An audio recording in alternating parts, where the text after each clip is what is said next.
The lord, hallelujah. प्रभु यीशु मसीह में सब बहन भाइयों को जय मसीह की। आप सबका स्वागत है जीवत परमेश्वर की जीवत हजूरी में, जिसमें आकर आपका जीवन कभी भी एक समान नहीं रहता और आप परमेश्वर की आशीषों को अपने जीवन में ग्रहण करते हैं। आज की हमारी इस वीडियो में हम परमेश्वर के पवित्र वचनों को मेरी भविष्यवाणियों की पुस्तक में से पढ़ेंगे। ये वचन परमेश्वर के दास प्रेरित डॉक्टर अंकु यूसुफ नरूला जी के द्वारा लिखे गए हैं। पवित्र बाइबल के गहरे भेदों को इन वचनों में बताया गया है, जिससे हम ये समझ पाते हैं कि हमें मसीही जिंदगी में कैसे चलना है, कि हम परमेश्वर के अनुग्रह को, उसके फेवर को, उसकी आशीषों को अपने जीवन में ग्रहण करें।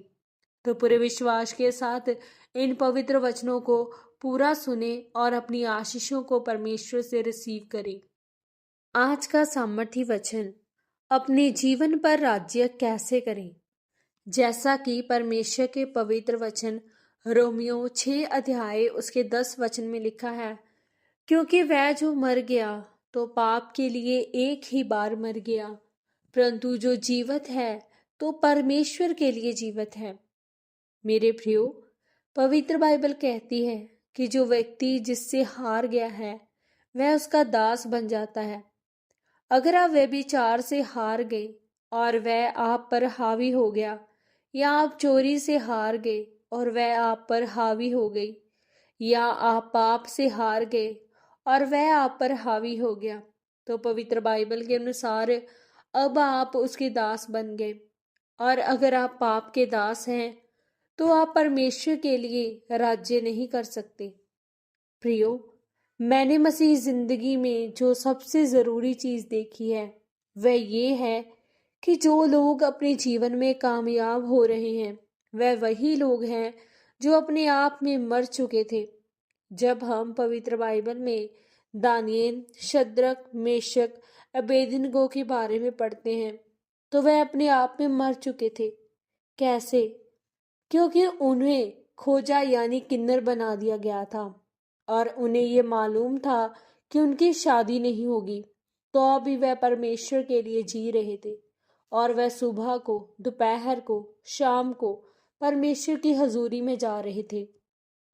इसी तरह से जब मूसा के बारे में पढ़ते हैं तो वह शादीशुदा था लेकिन अपने आप में मर चुका था। इस बात का सबूत ये है कि वह मिस्र की गद्दी को छोड़कर आम लोगों के बीच में रहा, क्योंकि अगर वह अपने आप के लिए मरा हुआ नहीं होता तो वह मिस्र की गद्दी को कभी नहीं छोड़ता। इसलिए जो व्यक्ति अपने आप में मरा हुआ नहीं है तो वह कभी भी पैसों की लालच करना नहीं छोड़ेगा, वह विरोध करना नहीं छोड़ सकता, क्योंकि यीशु मसीह ने कहा, यदि तू प्रतिदिन अपना क्रूस उठाकर मेरे पीछे ना चले तो मेरे योग्य नहीं। अर्थात यीशु मसीह ने कहा, तुझे प्रतिदिन अपने आप के लिए मरना होगा। इसीलिए पवित्र वचन कहता है, जब तुम मसीह में बपतिस्मा लेते हो तो तुम अपने आप के लिए मर गए और मसीह के लिए जी उठे।